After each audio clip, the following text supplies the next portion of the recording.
مولانا روم نے ایک بہت ہی خوبصورت حکایت شامل کی ہے۔ وہ کہتے ہیں کہ ایک پڑھا لکھا آدمی کشتی پر سوار ہوا۔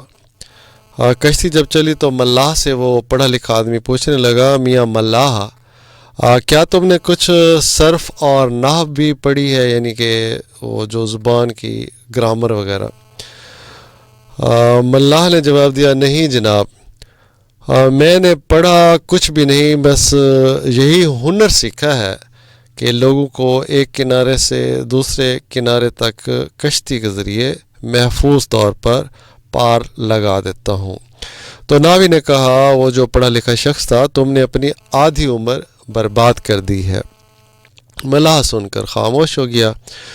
تو کچھ دیر کے بعد جب کشتی سفر کر رہی تھی تو وہ کسی بھنور میں پھنس گئی اور الٹ گئی۔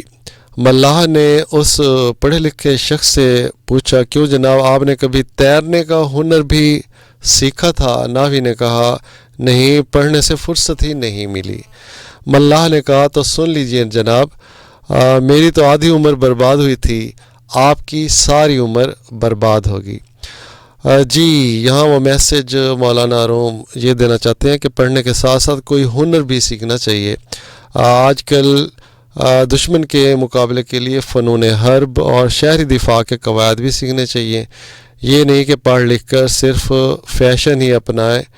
حضور صلی اللہ علیہ وآلہ وسلم نے ہمیں جہاں علم حاصل کرنے کی تاکید فرمائی، وہاں فنون حرب سیکھنے کا بھی ارشاد فرمایا ہے۔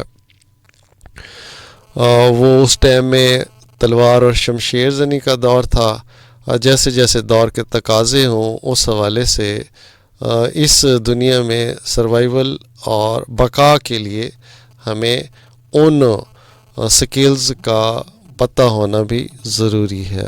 جی، بہت شکریہ۔